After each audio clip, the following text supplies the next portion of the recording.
আগামী জাতীয় সংসদ নির্বাচনের মাধ্যমে নতুন সরকার গঠনের ২ বছরের মধ্যে জুলাই সনদ বাস্তবায়নের অঙ্গীকার করতে যাচ্ছে রাজনৈতিক দলগুলো। দেশের ৩০টি রাজনৈতিক দল ও জোটের কাছে সোমবার জুলাই জাতীয় সনদ ২০২৫-এর জুলাই সনদের অংশবিশেষের খসড়া পাঠানো হয়েছে।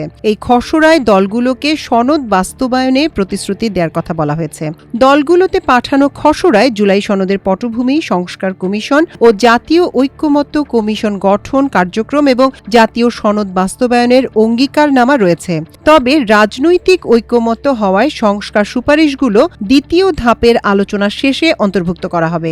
খসড়ায় বলা হয়েছে, সংবিধান, বিচার ব্যবস্থা, নির্বাচন ব্যবস্থা, প্রশাসন, পুলিশি ব্যবস্থা ও দুর্নীতি দমন ব্যবস্থার বিষয়ে ঐক্যমত্যের ভিত্তিতে যেসব প্রস্তাব ও সুপারিশ গ্রহণ করা হয়েছে তা বাস্তবায়নের জন্য সংবিধান সহ বিদ্যমান আইনের প্রয়োজনীয় সংশোধন, সংযোজন, পরিমার্জন, লিখন ও পুনর্লিখন বা নতুন আইন প্রণয়ন, বিধি প্রণয়ন বা বিদ্যমান বিধি ও প্রবৃদ্ধির পরিবর্তন বা সংশোধনের প্রতিশ্রুতি দেওয়ার কথা বলা হয়েছে।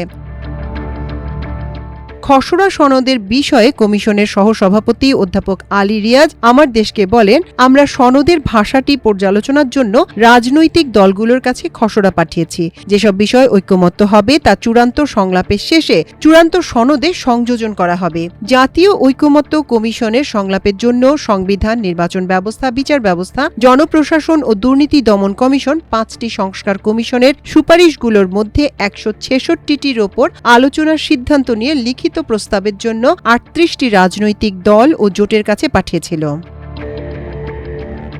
দলগুলো থেকে জবাব পাওয়ার পর কমিশন প্রথম ধাপে ৩২টি দল ও জোটের সাথে ৪৪টি বৈঠক করে। প্রথম ধাপে ঐক্যমত্য হয়নি এমন ১৯টি বিষয় নিয়ে দ্বিতীয় পর্যায়ে ৩০টি দল ও জোটের সাথে যৌথ বৈঠক করে কমিশন।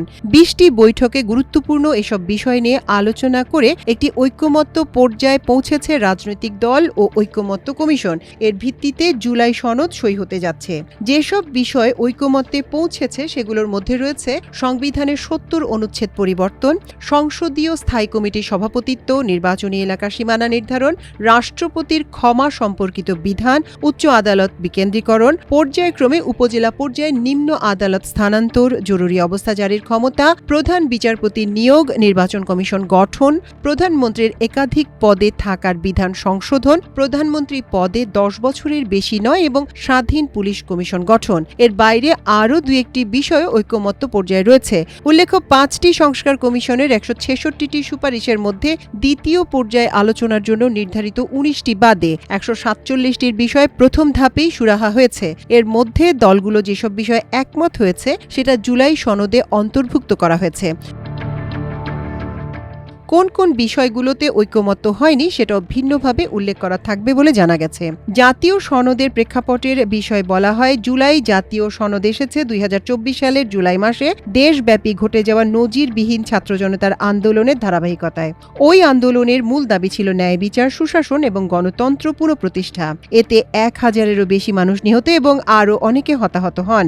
এই ঘটনায় বাংলাদেশের রাজনৈতিক ইতিহাসের একটি মোড় ঘুরিয়ে দেয়।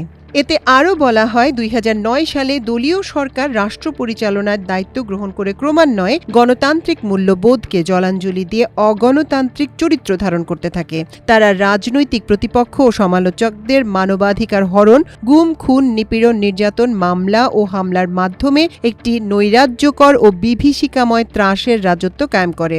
রাষ্ট্রযন্ত্রকে স্বৈরতান্ত্রিকভাবে ব্যক্তি ও গোষ্ঠী বন্দনার জন্য নিবেদিত রাখা হয়।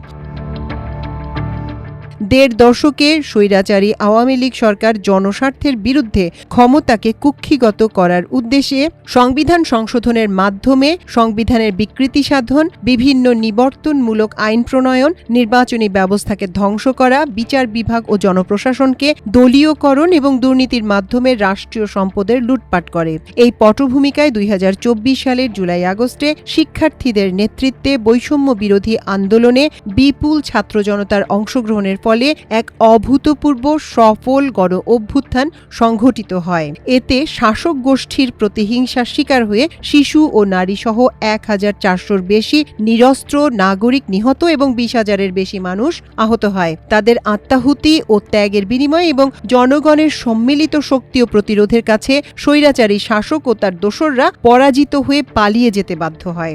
গণ অভ্যুত্থান জনগণের মননে রাষ্ট্র কাঠামো পুনর্গঠনের একটি প্রবল অভিপ্রায় সৃষ্টি হয়েছে উল্লেখ করে জুলাই সনদে রাষ্ট্র সংস্কারের যে ঐতিহাসিক সুযোগ সৃষ্টি হয়েছে তার সদ্ব্যবহার সকলের পবিত্র দায়িত্ব বলে উল্লেখ করা হয়।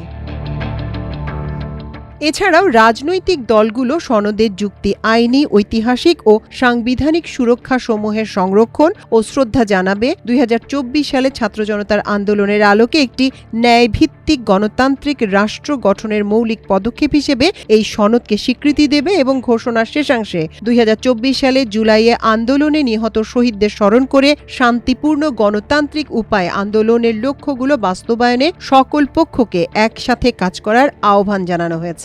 জাতীয় ঐক্যমত্যের ভিত্তিতে সংস্কার প্রস্তাব চূড়ান্ত করতে প্রধান উপদেষ্টা প্রফেসর মোহাম্মদ ইউনূসকে প্রধান করে গত ১২ই ফেব্রুয়ারি জাতীয় ঐক্যমত্য কমিশন গঠন করা হয়। ১৫ই ফেব্রুয়ারি আনুষ্ঠানিকভাবে এ কমিশনের যাত্রা শুরু হয়। এ কমিশনের আগামী ১৪ই আগস্ট শেষ হওয়ার কথা রয়েছে। এর আগেই কমিশন তার কাজ সম্পন্ন করবে। এক্ষেত্রে আগামী ৩ বা ৪ আগস্ট জুলাই সনদ স্বাক্ষর হতে পারে। মাল্টিমিডিয়া ডেস্ক, আমার দেশ।